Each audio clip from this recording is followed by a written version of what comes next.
Okay, everybody. So last assignment of part 1 and part 2 of balance, we had done symmetry, which is what we see here, and we did asymmetry. Our next balance assignments are going to be part 3 and 4, which is radial and crystallographic. So let's go ahead and start with radial. Whether you have these opened or not, it doesn't matter. We're just going to go ahead and come up here and click File, New, 7 by 5 inches, 300 pixels per inch. I'm going to select that, hit Create, and here we are. We're also going to go ahead, you can review the videos before about how to set up your rulers, how to make them inches, and how to make it all snap. Once again, you would just hit Edit, Preferences, and then right in here you can go into Units and Rulers, and you can make sure that your rulers are in inches. Okay, and then for the guides and grid, that you have grid line every 1 inch and subdivision 4, and you hit OK. You can also click here, just right click up here and you can select. Alright, so let's go ahead and view, make sure that all of our snaps and viewing is there. So I usually just say go ahead and do snap to all, and then click on rulers, make sure that's checked.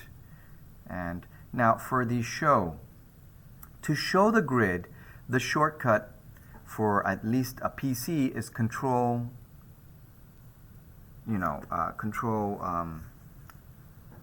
comma, or whatever, colon, sorry. Control semicolon. So if I hit control semicolon, I see the grid here. If I hit control semicolon, I don't see it anymore. Again, if you wonder, if you're using a Mac computer and you're like, well, I don't know what the shortcut is, I'm showing you how it is up here in the menu. So you hit View, Show, and then for the grid, look right on here, and on your Mac, you should see what the shortcut is. Then for the grids, or the guides, I should say, let's see, for the guides, it's control semicolon. So if I'm out here and I hit control semicolon, I'm not going to see anything, right? Because I haven't done any guides. So let's go ahead and do a guide. So with my mouse, I'm going to left click on the ruler and then drag while I maintain the left click, and I'm going to snap it right here to 3.5. And the same thing up here, going down to 2.5 right there. So now when I hit View, Show, Guides, you're going to see that my guides are right here, and that for me to see it or not see it, it's control semicolon.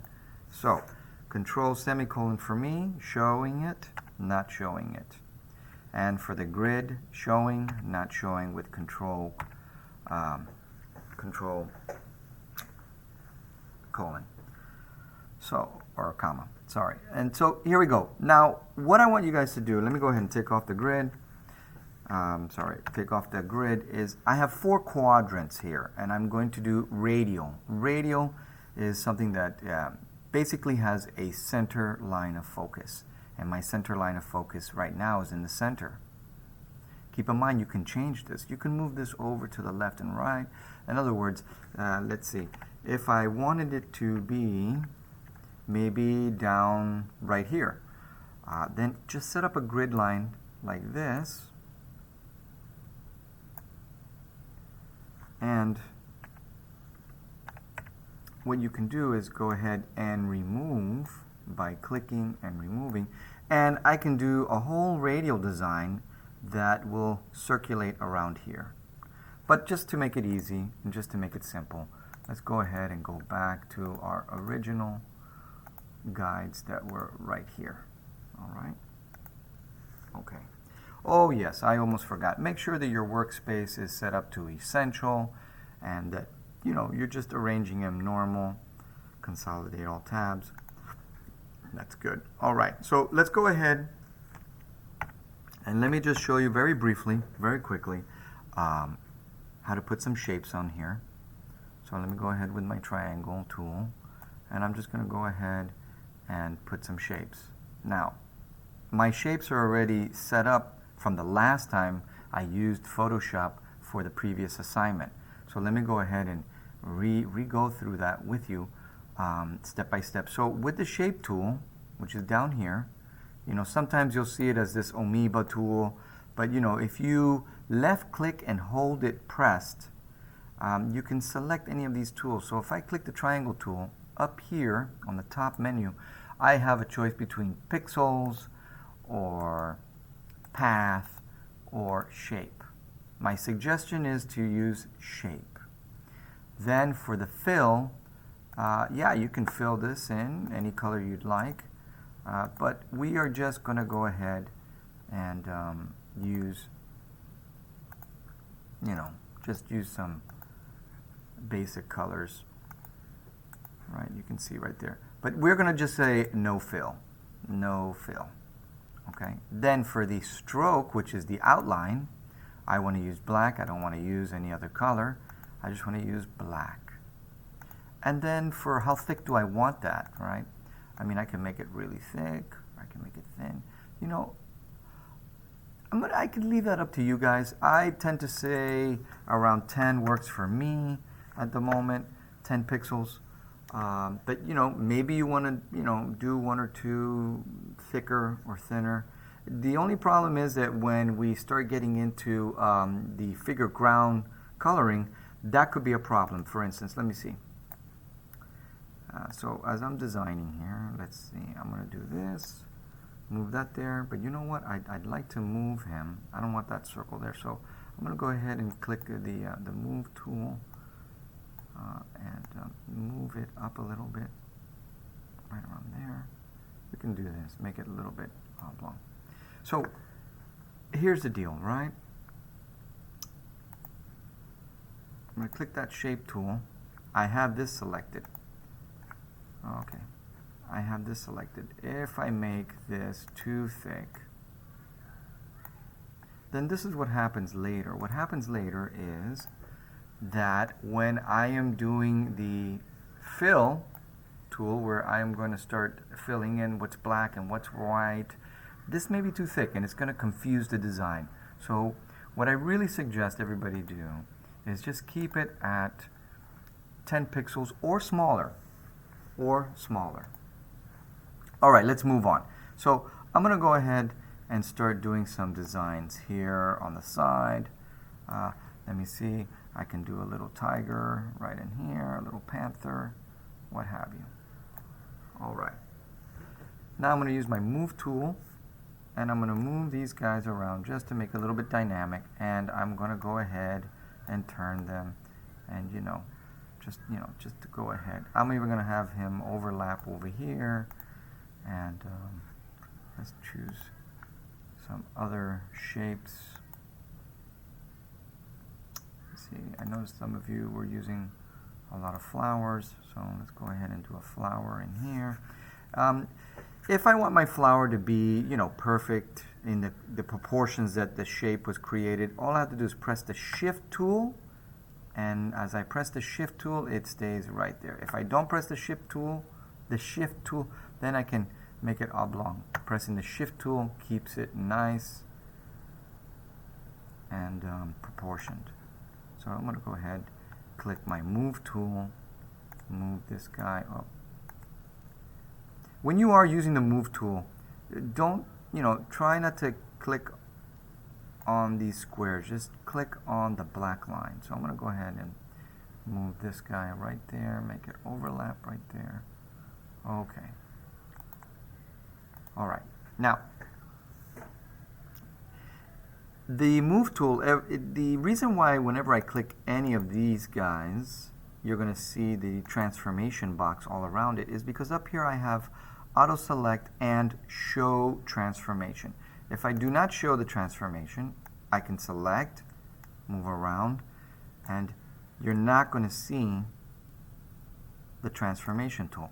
But then for me to transform it, I'd have to then click, I would have to click Control T or hit Edit you know, and then down here look for the transform tool, which is right, yeah, it's up here somewhere, free transform, and then I can do that. So for me, it's just easier, guys, to just have these two buttons clicked, auto select and show transform controls. It's just so much easier. It really is. Let me see. Let me make this guy a little bit bigger. All right. Let me hit enter to stop that, and then click this one, make it a little bit bigger. All righty. Okay. Now, for the sake of the video and to not make it so long, I'm just going to leave it at that. Let me get rid of the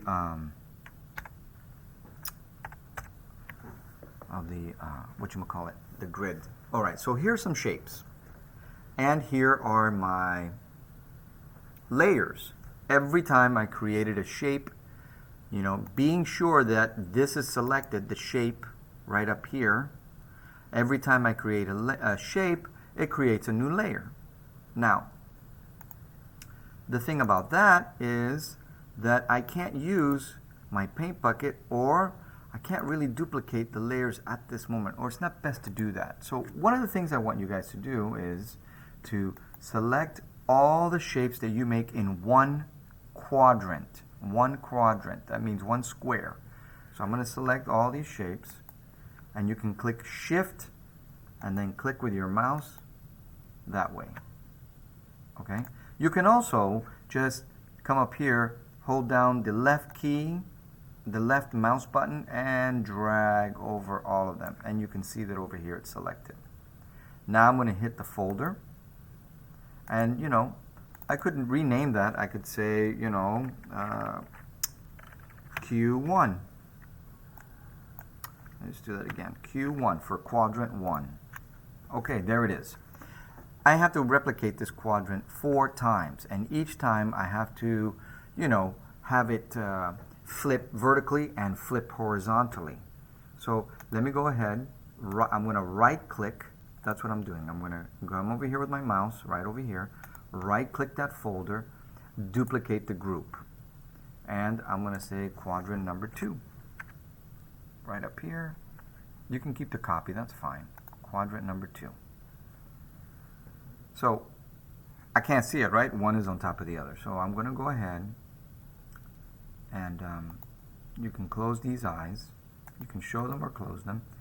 I have it selected. If I don't have it selected, I'm going to click it again. And I'm going to go up here and say Edit, Transform. And I'm going to choose one of these two, flip horizontal or flip vertical. So if I say flip horizontally, okay, so I flipped it to the right. But there's something I forgot to do here, and I need to back up. Something I forgot, which was to do the registering marks. Right, guys? That's what we did in the last class. Can't believe I forgot it. So let me go over here back to the name. All right, so in here, what I'm going to do is click the line tool. And I'm going to, because I have it to snap to the grid, I'm going to put a line right here, and then let go, then come over here as close as I can with my crosshairs, click and drag down, let go. All right. But you see it created it outside the folder. So go ahead and shift click both of them, and then left click and drag them into the folder. Now I'm going to duplicate that folder, call it number 2, just like that. I'm going to close the eyes for Q1. So now with Q2, I'm going to go ahead back over here, and I'm going to do transform, flip horizontally, and I'm going to move this guy over. So let's take the move tool, and I can, okay, never mind. Let's go back again. We've got the move tool, and I need to select all of them. So let me just click right down here to select all of them, and then yeah, it's going to be better to just select all of them and then use your arrow keys on your keyboard. I like to use Shift and then right arrow key. and you can hear it, or you just keep it pressed. And just be patient. That's what I suggest. This is where we have to have some elevator music, or maybe like da, da, na, na, na, na, na. Okay. So we're almost there. All right, I'm going to ease up there. Okay. Once again, these registering marks are very important. They are, and you can take them off later. So now I'm going to open up the other one, the other eyeball. All right, this looks pretty good for the radial. Now I'm going to flip this one upward, and I'm going to flip this one upward. But something that could be done much quicker, more efficient, is let's select both of them.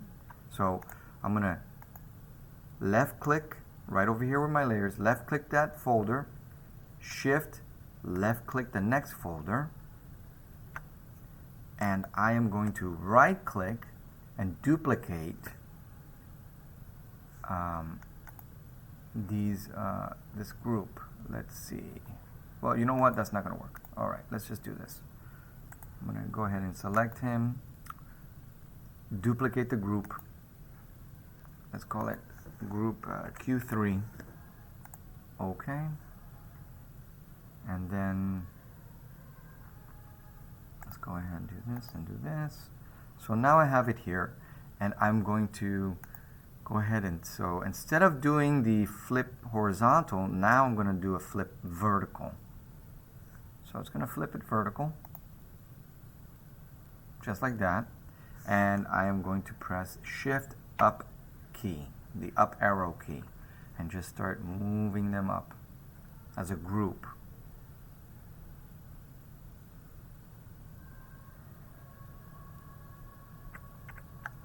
Oop, I went too far.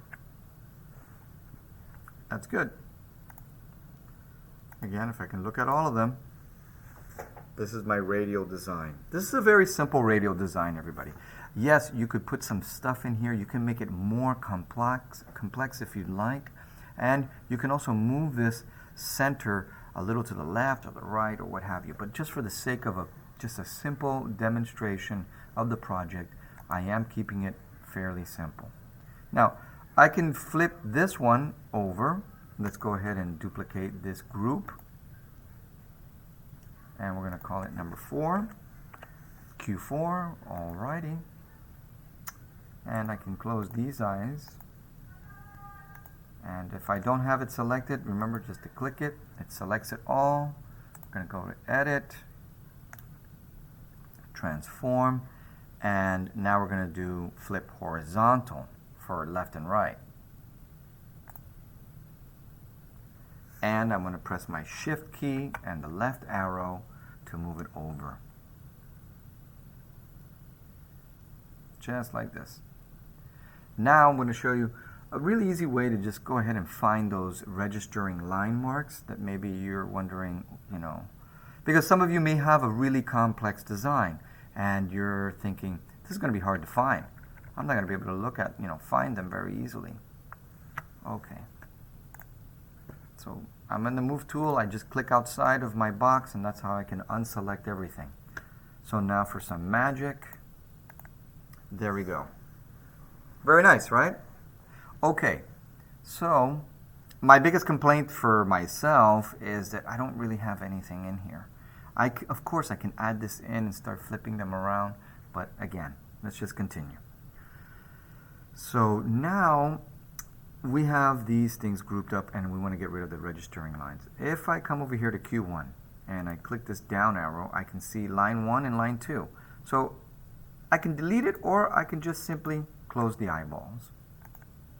And if I come here, I can do the same thing.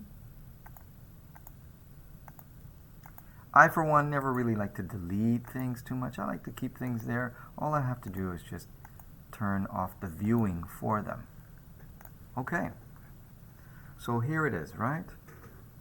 So I'm going to now select all of my groups, and I'm going to duplicate these layers. Just duplicate them because I need to flatten them out. Right now, if I am over here and I get my paint bucket to do the figure ground, you're going to see that I cannot. I'd have to select each layer to do the paint bucket, and even then, it's not going to let me do it. So what we need to do is to merge and flatten all our layers into one layer. So I'm going to select all of these groups. I'm going to right click, duplicate the layers, say OK. So it just duplicated all of them. So now I'm going to close these down so that I don't see them. I want to save these, and the ones that I want to have selected is this group. So again, I can just click one and then hold the shift key down and keep clicking each group. Now I have them all selected. Let's see. It is interesting that I don't see this selected. Let me try this again. Because that was the first one selected, right? Yeah. Okay. Let's go ahead. So I have them all selected. Now I'm going to right click, and right there you see it, merge layers. So let's merge the layers. You see how all of the folders disappeared? That's why I have you guys do a duplicate, just in case something happens and you don't want to have to start all over again. Alright, so now if I click anywhere out here and I click my paint bucket, I can come in here. Right now, if you're like, hey, it's not happening, remember, you got to select the layer, and now it works. But let's not do that yet, just in case we make a mistake. So what I like to do is select that flattened layer, right click it, duplicate that layer. Now I can shut down the viewing of my backup. And now with this layer, remember to select it. If you don't select it, and you click that paint bucket, you're not going to be able to do anything. So select that layer, make sure that you have black and white. If you have like a whole mess of colors that you were working on, and you're like, oh, what happened? How do I get it to be black and white again? I'm just doing this right now. Let's suppose you have something like this. All you have to do is click the default black and white. Sometimes if you reverse it, it does that. So just click that again. So now I'm going to come in here and I'm going to decide, do I want my background black or do I want my figures black? I like to use figure black and ground white, but this is the interlocking figure ground. So I have noticed some of you guys have turned in some work that you're missing some spots, that some spots are missing. So, try to get everything in there. Yeah, this one is tough. I usually, with this flower, I kind of maybe come in here and I do a few things in here and leave it alone, the rest of it. But you know what, honestly, this flower is a little tight, so this is where a little bit of artistic integrity comes in. I might just leave it because it's too small, guys. That's fine. Just make sure you come in here and you do all the big stuff first. The stuff oops, that's not it. Yeah, that's it. That is it. It's just the lines are thick. Come in here and do all the stuff that needs to be colored black, which are the figures. For me, it's the figures. For you guys, it might be different. So again, remember, if you got to come in here and you're like, oof, this is tough to get in here, Control plus and Control minus on your keyboard. The plus sign for addition and the minus sign. So I'm going to hit Control plus plus plus, and you're like, oh man, but I need to get down there. Now hit the space bar and then left click the mouse and drag, and then you can kind of come in here. I'm releasing the space bar, and now I know that I can come in here and do some of these tight spots. And let me come in here. I have to do this. These are the things I need to do. I need to come in and finish up. Oops, I got these two guys by accident. Well, yeah, let me back up. All right, there we go. So again, okay. right in there, right in there. Oh, that little guy. So as you're doing this, you know, you may say, okay, how do I zoom out? So if you just click Control number 0, it does the full screen. You can also do Control plus, Control minus. All right, everyone? So again, finish up the whole piece, fill up all these areas and whatnot, and don't forget, oh my God, you know what I didn't do while we were working on this was saving every now and then. So don't forget, you know, to save your work and save it on your computer and make sure that it's all in there nice.